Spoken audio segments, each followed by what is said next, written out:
Gaming, it can be an expensive hobby, but not every game has to break the bank. Here are 10 great JRPGs you can play if you're on a strict budget.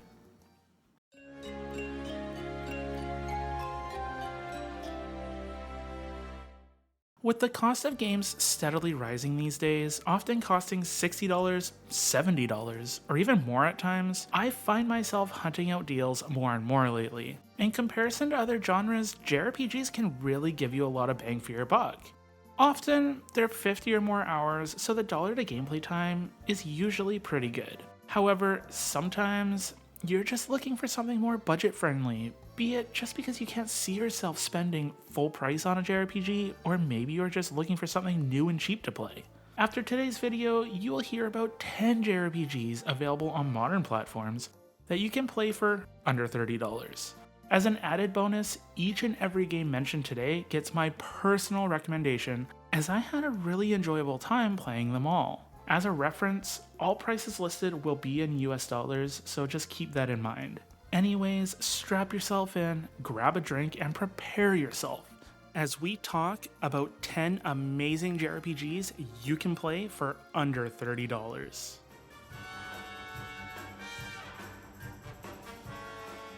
Dragon Quest XI, released for the PC, PS4, Xbox One, and Switch.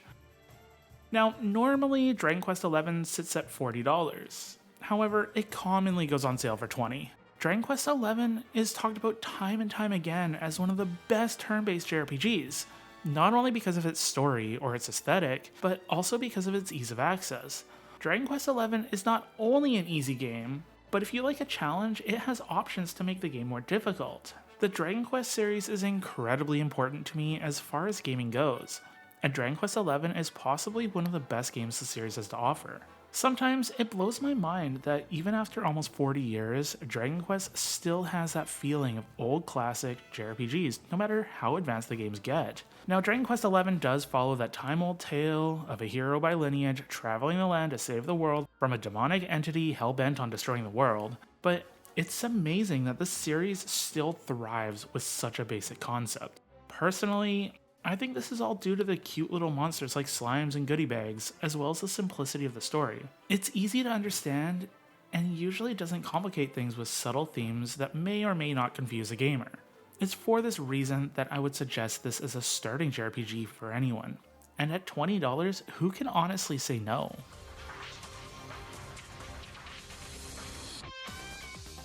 Digimon Story Cyber Sleuth Complete Collection, available on Switch and PC. You can also get each game in this collection on PS4, however the first Cyber Sleuth has been delisted from PSN. Now normally, this collection can be pretty pricey at $50, however I feel like this is constantly on sale. I've seen it as low as $10. Furthermore, this collection contains 2 different games at 70 plus hours each. At $10, that's honestly kind of crazy. The Digimon Story games are turn-based monster collecting games with a murder mystery twist. Now, I've never been the biggest Digimon fan, I grew up with Pokemon myself.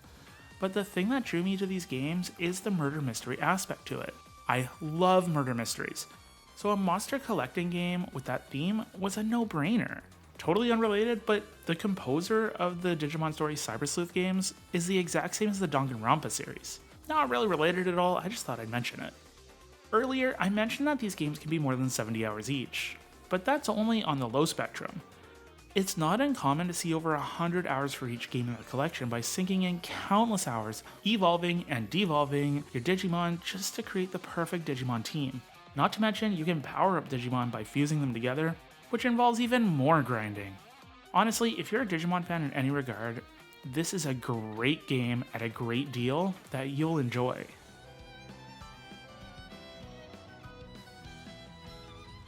Tales of Arise, available on PS4, PS5, Xbox One, the series consoles, and PC. Tales of Arise is normally $40, but commonly it's another game that goes on sale. Usually you can see it for about $10 on Steam. I've even seen the physical release between $10 and $20.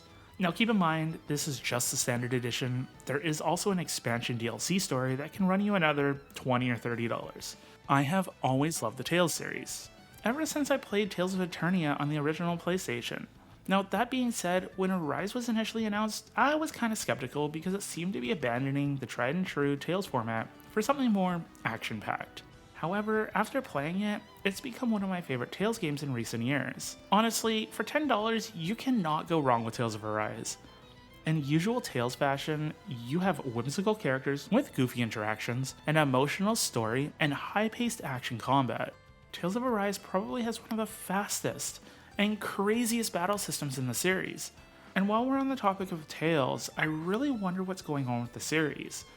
Tales of Arise was released back in 2021, and at the time of this recording, there has been no new news on the next game in the series. At least we have the remaster project, but Tales is one of my favorite series, so I want to see a new game. Hopefully we hear something soon. Maybe at the Switch 2 event?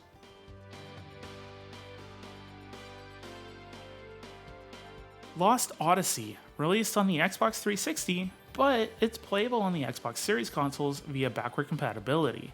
Regular price is $20, which is already relatively cheap, but it goes on sale commonly for under $10. Lost Odyssey is a turn-based JRPG by Hironobu Sakaguchi that uses the Legend of Dragoon style time button presses and is probably one of the most emotional and heartbreaking games I have ever played in my 30 plus years of gaming. This is not a negative trait. The emotions that went through me when I played Lost Odyssey made me feel things that I did not know I was capable of feeling. Unfortunately, to this day, Lost Odyssey has not seen a single port to any other consoles and is still stuck on the Xbox 360.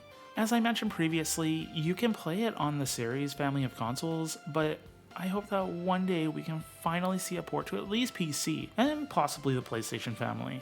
Lost Odyssey is a game that anyone who enjoys emotional stories and turn-based gameplay needs to enjoy. If you do decide to play Lost Odyssey though, bring some tissues, because some of those dream sequences will break you in the worst way possible. If you're going to emotionally destroy yourself, you might as well do it at a low price point, and Lost Odyssey is the perfect way to do that.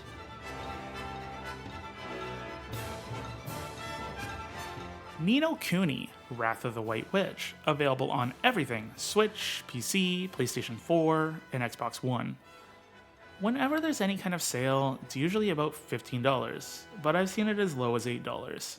I remember originally playing No Kuni on the PlayStation 3, and if you remember the PlayStation 3 era, it was not very plentiful as far as JRPGs go, at least early on in their lifespan. It started incredibly weak, and during that time span, JRPGs were dull. Not gameplay or story-wise, but graphically. That whole era had its games with muddy browns and grays as an aesthetic. Not to say every game was like this, but seeing a bright and colorful JRPG, it was uncommon. This is where No Kuni shines. If you're familiar with Studio Ghibli, No Kuni has that exact same art style. This is what made me fall in love with the game in the first place. Now, personally, I'm not a huge fan of anime. In fact, I've only watched 2 series through to completion, those being Fullmetal Alchemist and Death Note. But the Ghibli movies and their art style are on a whole other level, and it really brings No Kuni to life. However, like Lost Odyssey, it has a certain part quite early in the game that will tug on those heartstrings, so be prepared to be hit with a wave of emotions. Next time you see No Kuni on sale, be sure to pick it up. You will not be disappointed.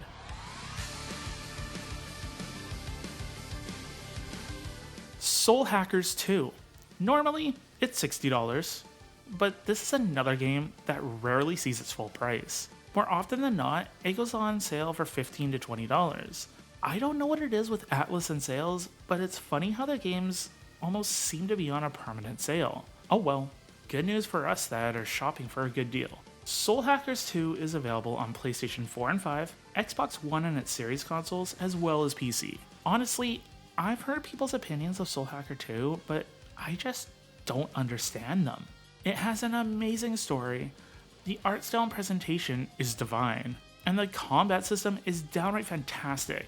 Sure, the side content wasn't amazing, and the dungeons are pretty repetitive, not to mention you have to play through the game a few times to get to the end of the Soul Matrix dungeons, but overall, I had a really fun time with the game, and it was just one of those games I didn't want to put down.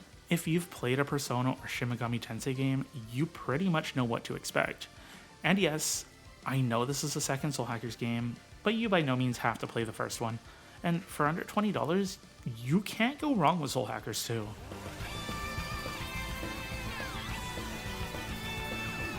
Star Ocean: The Divine Force, the 6th Star Ocean game, available on PlayStation and Xbox consoles as well as PC. Normally, it's a fully priced game at $60, however, every couple months, like clockwork, it drops down to $25, making it a great game at an acceptable price. I know at the beginning of the list, I said that I give my personal recommendation for each game on this list. That is still true with the Divine Force, however, this is another game that got really mixed reviews. Personally, I love the game. Star Ocean is known for its exploration and adventure, and Divine Force takes it to a whole new level. I had a ton of fun just flying around the world finding all sorts of collectibles and NPCs. And aside from that, I think Divine Force has the best combat system in the series. The only negative bit about this game that I want to mention is the font. It's tiny, like really, really tiny. This is the only game where I felt like I had to use the PlayStation 5 zoom feature because of that font. Yeah, I didn't know about that feature until I played this game. Now, I haven't played the game since it originally launched, so it's possible that it's been patched by this time, but if not, that's the only thing you should be concerned about. That being said, Divine Force is fantastic, and you absolutely should pick it up the next time it goes on sale, which will most likely be very soon if past pricing is of any indication.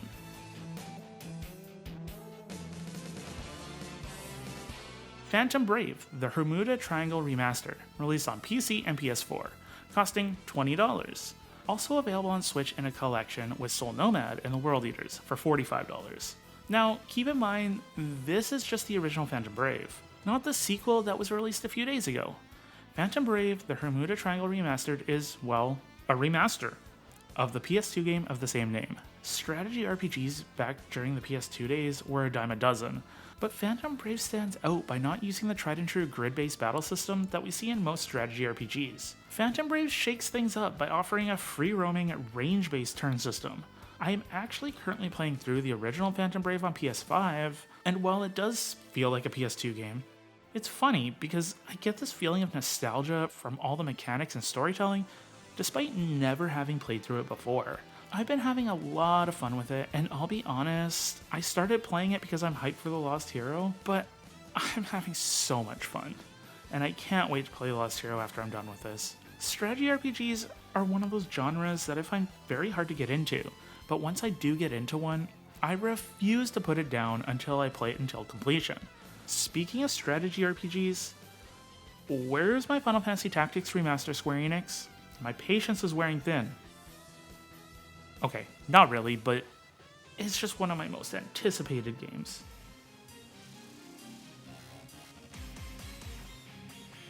Like a Dragon Yakuza, also known as Yakuza 7, available for PlayStation and Xbox consoles as well as PC.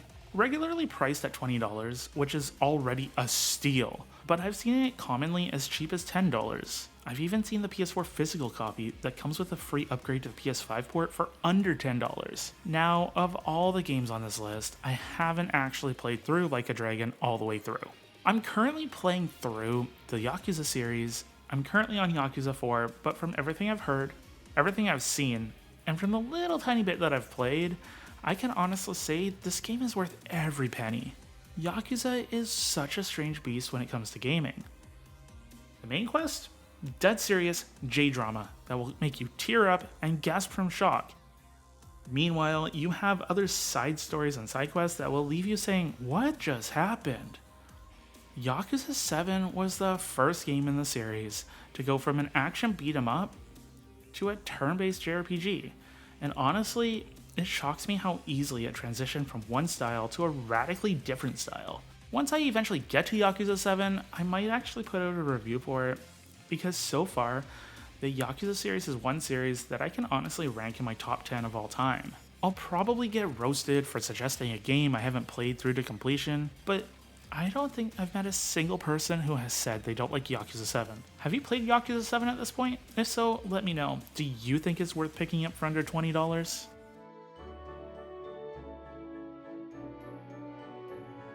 The Legend of Heroes Trails in the Sky, available on PC and PSP. Also available on the Vita if you have the means to play translation patches. Trails in the Sky currently is actively only available on PC, costing about $20, but every now and then it'll drop to $10.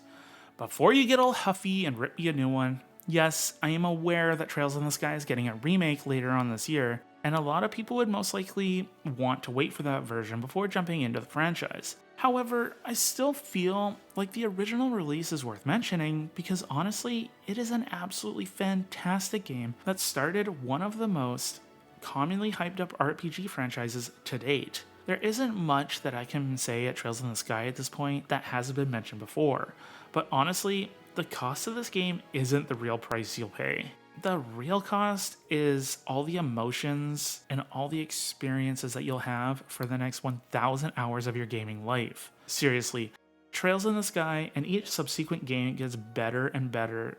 And if you love JRPGs and love a series that focuses on building the world up in a wonderful way, do not pass this game up. I could honestly talk about this game series forever, so I'll cut it short here, but pick up Trails in the Sky if you haven't already, and experience true perfection in every aspect of the word, even if you're planning on playing the remake when it releases later on in 2025. So there you have it, 10 JRPGs that you can get if you're looking to save $1 or $2. I am aware that most of these games are at sale prices. However, luckily they go on sale all the time, and next time they are on sale, you should consider picking up a game or two. Can you think of any games that I might have missed that you see on sale all the time? Or have I convinced you to pick up any of these games? If so, let me know in the comments below, and since you enjoyed today's video, be sure to hit that like button and subscribe to the channel. Want more of me and all my crazy thoughts, opinions, and shenanigans? Be sure to check out this video. YouTube seems to think you'll enjoy it. Anyways, this has been Shanky, thanks so much for watching, and until next time, have a wonderful day.